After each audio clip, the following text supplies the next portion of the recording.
एक खोटं बोलू बाई, दोन खोटं बोलू, दोन खोटं बोलू बाई, तीन खोटं बोलू. 12 चौकी वाडा, दारात गाडी घोडा, घोड्याला खायला पुरण पोळी, बाई रुपेरी थोडा. आडबाई आडोनी आडाचं पाणी काढोनी, कळशी भरते सोन्याची सून थोरा मोठ्याची. असं सासर नको ग बाई, नाव नुसतं मोठं, नाव नुसतं मोठं, ज्याचं लक्षण बारी खोट. पैलमा गणेश देवा, माझा खेळ मांडला, करीन तुझी सेवा, करीन तुझी सेवा, मला हवा करतार, चंद्रपोळी चोपडीत माझा संसार. 3 दगडांची चूल फुंकले निखारे, मुठभर जोंधळात सुख माझे सारे. नांदा सौख्य भरे, नांदा सौख्य भरे, नांदा सौख्य भरे, नांदा सौख्य भरे.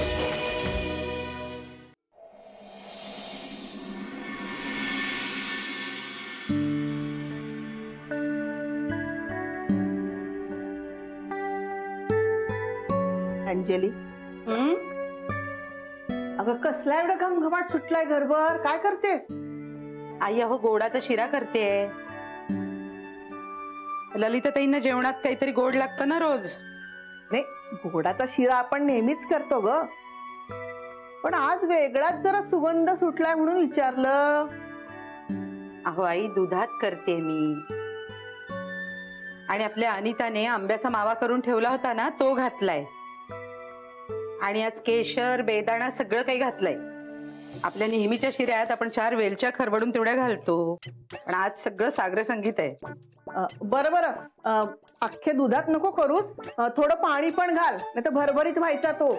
आई माझ्या लक्षात आहे. अर्ध अर्ध दूध पाणी घेतलंय मी. एकूण काय, सणावारासाठी आपण जास्त किराणा माल भरला होता, तो पूर्णाम नाही असं दिसतंय. नाही म्हणजे ललिताबाईंचा मुक्काम, त्यातून त्यांना बघायला येणारे जाणारे, त्यांचं चहा पाणी खाणं पिणं. अहो पण आई सगळी माणसं आपलीच आहेत ना, त्यामुळे किराणा संपल्याचं दुःख नाही. आपण नवीन यादी करू. हो ते झालंच म्हणा, पण आजचा बेत काय आहे? तुम्हाला भूक लागली? जळलं, मला कसली भूक लागते? आज गुरुवार नाही का श्रावणातला? पण तुला सांगू का अंजली, उपवास करायचा ना तर ललिताबाईंसारखाच. अगं काय सांगू तुला, शेंगदाण्याच्या चटणीपासून अगदी लिंबाचं गोड लोणचं उपवासाचं, खिचडी, वऱ्याच्या तांदळाचा भात, आमटी, झालं तर शिंगाड्याच्या पिठाच्या पुऱ्या, नंतर त्या सुरणाचा किस. बाय बाय बाय, काही विचारू नकोस. अगदी असलं खाणं आपल्याकडे उपास नसताना पण होत नाही ग. हो ना, चोचले जिभेचे. जरा हळू बोला ना. कशाला, काही ऐकायला जात नाही. हेमंताची खोली लांब आहे. तशाही त्या झोपलेल्याच आहे. मी बघतेय ना, तेव्हापासून एकतर त्या खात तरी असतात, नाही तर झोपलेल्या तरी असतात. आई अहो त्यांना औषध आहेत ना, त्यांनी झोप येत असेल. हो, पण ती काही सर्दी खोकल्याची औषधं नाही दिली झोप यायला. अहो त्यांना विश्रांती हवी आहे ना. मग घेऊ देत की विश्रांती. अगं पण त्या इथं स्वानंदीच्या सणावाराविषयी बोलायला आल्या होत्या ना, त्याबद्दल कधी बोलल्या नाहीत त्या? अहो पण हे पायाचं अचानक उद्भवलं ना, मग आता बरं झाल्यावर बोलतील की. तोपर्यंत मी संपदाच्या सासूबाईंना बोलावून घेते, त्यांच्याशी पण बोलायला हवं ना. नशीब तुला आठवलं. मला वाटलं यांच्या गडबडीमध्ये विसरलीस देशमुखांना. अशी कशी विसरेन मी आई, दोघींचे सण करायचेत ना. बर, मी काय म्हणते, देशमुखींबाईंना बोलवून घेत. हो, पण महेशला आणि त्या संपदेला सुद्धा बोलवून घे. हो, मी दोन्ही मुलींना आणि दोन्ही जावयांना बोलावणार आहे जेवायला. म्हणजे मग बोलणं पण होईल आणि निवांतपणे भेट पण होईल. आणि अगं ही संपदा तिकडे कशी वागते ते सुद्धा कळेल ना ग. ही काय सरळ वागणारी मुलगी आहे का? नाही म्हणजे ही बेभरोशाची नदी ग. वाकडी तिकडे धावत आली तर महापूर आणेल, अख्ख्या गावाचं नुकसान करून टाकेल. ते काही नाही, तू आजच्या आज निमंत्रणाचा फोन करच बाई. हो करते. आणि तो शिरा हलव लागेल. आई काय करता हो तुम्ही? असं बंद केलाय ना गॅस? तुम्ही पण ना.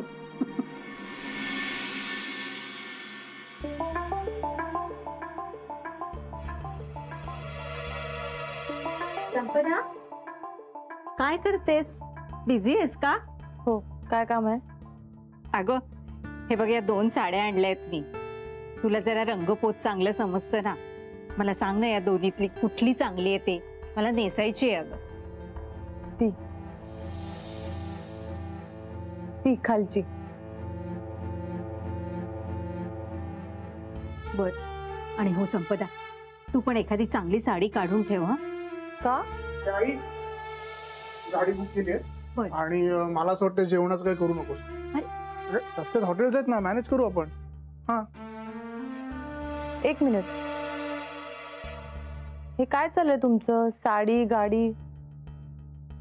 अगं मी तुला बोलले नव्हते का, आपल्या राजेशचं लग्न आहे ना उद्या.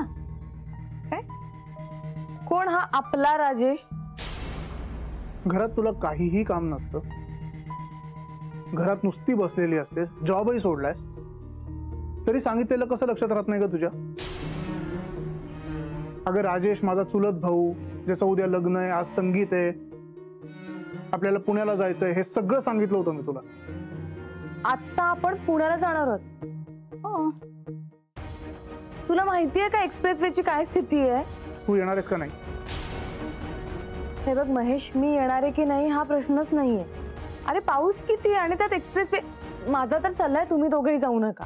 तू येणार आहेस का नाही एवढं सांग. नाही येणार, माझा मूड नाही. आणि तसे इतक्या पावसाचं भरजरी साड्या नेसून मला मिरवण्याची हौस नाही.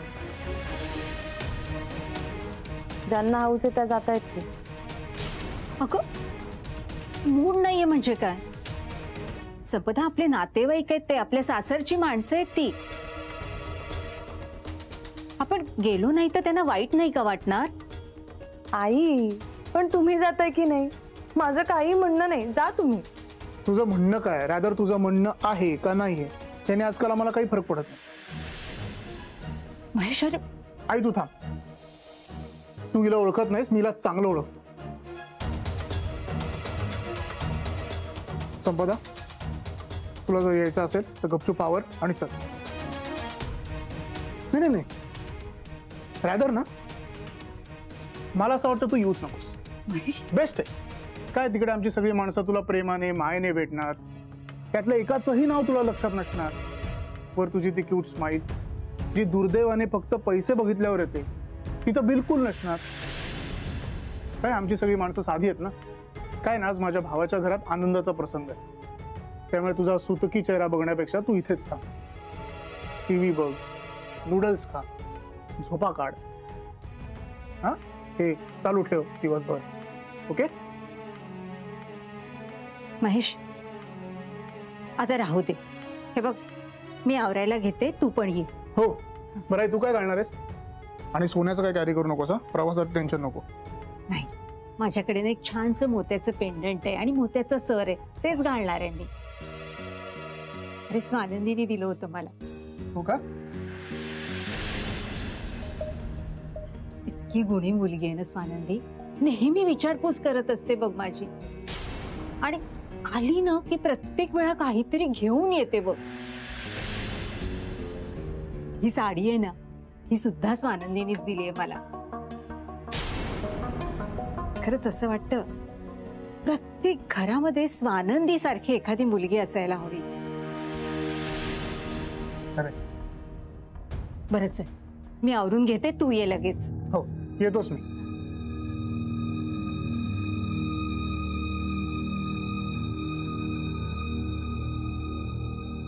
किती भोळी आहे ना माझी आई.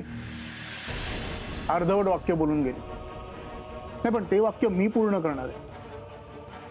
स्वानंदी सारखी मुलगी प्रत्येक घरात पाहिजे आणि तुझ्यासारखी मुलगी कुठल्याच घरात नको. काय ग संपदा, हॉस्पिटलमध्ये तुझ्या जन्माच्या वेळेस ललिता काकू आणि तुझी आई एकाच रूम मध्ये होते का ग? नाही, कारण देशपांड्यांचे कुठलेही संस्कार तुझ्यावर आले असं वाटत नाही, पण ललिता काकूंचे सगळे संस्कार तुझ्यावर आले. हुबेहूब सेम टू सेम तशी वागते. नवऱ्याला हिडीस करणे, घरातल्यांचा वापर करून घेणे, पैसा पैसा पैसा पैसा करणे, तेवढंच जमतं तुला, हो ना? कार्बन कॉपी असतो तुमची. स्वानंदी सारखी कधी नाही. स्वानंदी सारखी तू ह्या जन्मात कधीच होणं शक्य नाही. तुझ्याच घरनं फोन आहे. हॅलो हॅलो महेश, अरे आई बोलते बाळा. हा आई बोला, कशा आहात? सगळं ठीक आहे ना तिकडे? हो, आम्ही सगळे मजेत, स्वामींची कृपा आहे. मला सांग, तुम्ही सगळे कसे आहात? एकदम मजेत. बरं, मला तुला विचारायचं होतं, या आठवड्यात तुम्ही याल का इकडे? ते जरा बोलायचं होतं, आपण गप्पा मारूया. म्हणजे संपदाचे सण करायचे आहेत ना, त्याचं जरा प्लॅनिंग करूया, चालेल का? हो, अहो काय चालेल म्हणजे काय, आवडेल ना. बरं आई, आम्ही या आठवड्यात येऊ, पण जेवायला येणार बरं का. आणि अनिता काकूला सांगायचं की मला ती पालकाची कढी आवडते, ती करा. अरे मी जेवायलाच बोलवते. आणि अनिताच्या हातची पालकाची कढी ना, ते ती काय एका पायावर तयार होईल करायला. चला, माझ्या भावना तुमच्यापर्यंत पोहोचल्या तर. हो. बर, संपदाला देऊ का फोन? म्हणजे तुम्ही ठरवा आणि मग तुमचं जे ठरेल ते मग मला सांगा. बर. काय, मला आणि आईला जरा एका लग्नाला जायचं, त्यामुळे जरा घाईत आहे. बरं बरं बरं. हो, मी सांगतो आईला की तुमचा फोन आलेला. हो, देऊ संपदाला? हो दे ना, मला बोलायचं तिच्याशी. हो हो, देतो लवकरावर. काय ग आई, मला न विचारता जेवणावळीचे कार्यक्रम ठरवताय? अगं, तो जावई आहे, आधी त्याच्याशी बोलायला हवं. आणि हे बघ, तुझ्याशी बोलल्याशिवाय मी काहीही ठरवत नाही. पण मला सांग, तू कशी आहेस बाळा? आई प्लीज हा, मला हे बाळा वगैरे म्हणत जाऊ नको. आणि तुझं एवढंच प्रेम उतू चाले तर बेटा म्हण, जरा ऐकायला बरं वाटतं. बरं बेटा, तू येऊन जा, मी स्वानंदीला पण बोलवे. बरं, बघू. आणि हे बघ, महेशच्या आईना सोबत घेऊन या, खरं तर त्यांच्याशीच बोलायचंय. शी, त्यांच्याशी काय बोलायचं तुला? संपदा, अगं शी काय म्हणतेस? सासूबाई आहेत ना तुझ्या. आणि हे बघ, आता श्रावण महिना आलाय, तुमचे दोघींचे सण आपण एकत्रच करूया. सध्या ललिताताई आपल्याकडे राहायला आहेत, त्यांच्या समोरच सगळं बोलणं झालं तर बरं होईल ना. आई काय म्हणालीस? आपल्याकडे कोण राहायला आले? ललिताताई. ललिता काकू आपल्याकडे राहायला आल्यात का ग? स्वानंदीने हकललं का त्यांना? काहीतरी बोलू नकोस संपदा. आपल्याकडे भेटायला म्हणून आल्या होत्या आणि मदत करायला म्हणून आल्या आणि पाय घसरून पडल्या. 15 दिवस जागचं हलू नका असं डॉक्टरांनी सांगितलंय आणि म्हणून आपण त्यांना आपल्याकडे ठेवून घेतलंय. मानलं पाहिजे हा ललिता काकू तुम्हाला. शून्याच्या आधी आपल्याला हवा तो आकडा लावून शून्याची किंमत कशी वाढवायची हे तुमच्याकडून शिकलं पाहिजे. माझ्याच पैशांच्या जोरावर स्वानंदीचं तोंड बंद केलं आणि आता माझ्याच घरी राहून मजा मारताय. वा. हॅलो हॅलो हॅलो संपदा. संपदा, फोन कट झाला का ग? नाही आई, बोल. जरा रेंज भलतीकडेच गेली होती. बरं, मला सांग, तुम्ही येताय ना मग या आठवड्यात? हो, यायला तर हवंच. अगं, त्यानिमित्ताने ललिता काकूंची विचारपूस करता येईल ना मला. बर, अगं आई, मी ठेवते फोन, माझी पोळी करपली. चल चल, बाय. बरं बरं, ठेवतो फोन. या नक्की, बाय.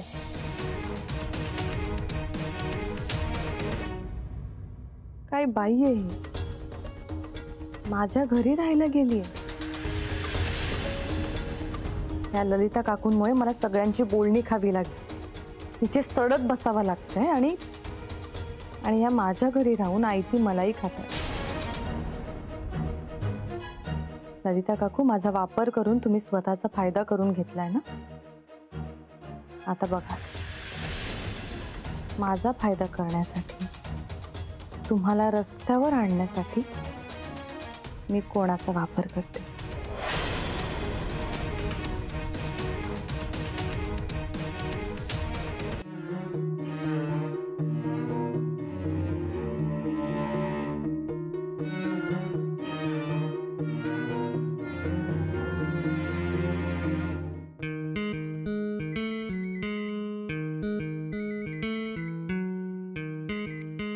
काय काका टेन्शन मध्ये दिसताय? तुला पण दिसलो? नाही नाही, पावसाचं टेन्शन आहे, बाकी काय नाही. ठीक आहे.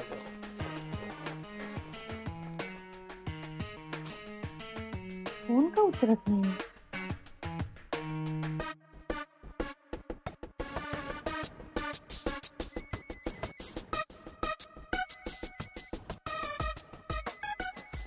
ती कशाला सारखा फोन करते? हॅलो, हॅलो काका, कसे आहात?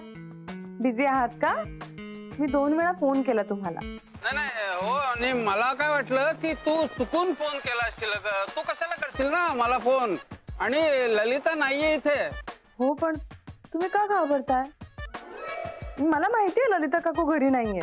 नाही नाही, घरी नाही म्हणजे आज असं नव्हे, गेले काही दिवस ती घरी नाहीये.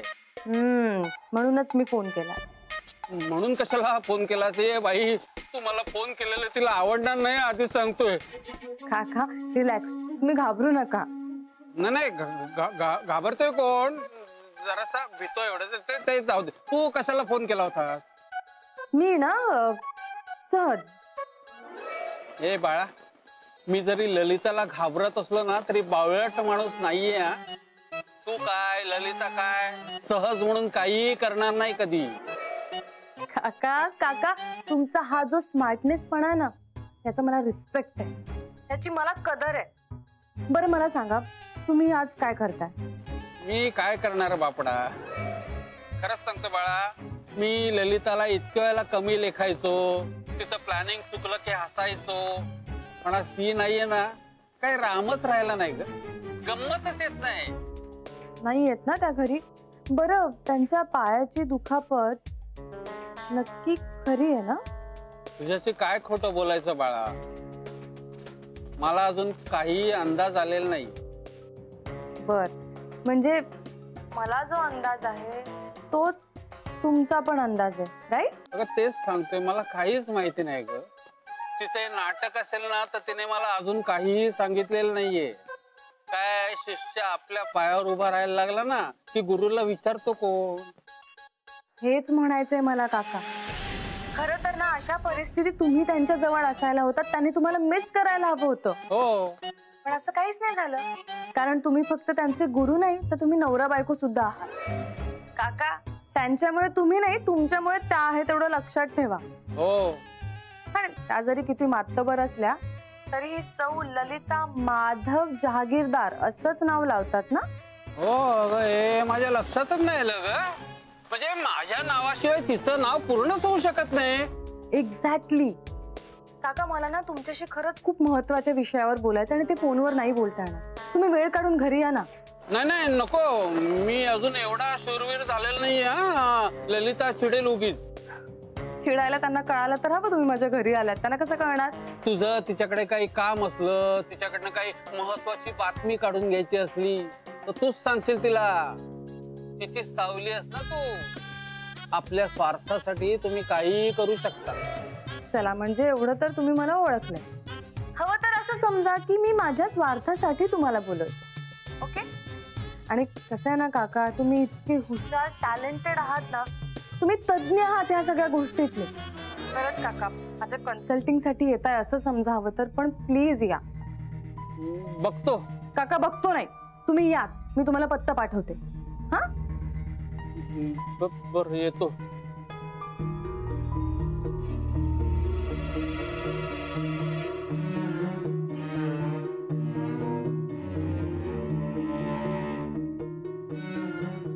ललिता काकू, आगे आगे देखिए होता है. तुमच्याच घरातल्या कागदी वाघामध्ये प्राण फुंकून नाही तुमच्यावर सोडला तर नावाची संपदा.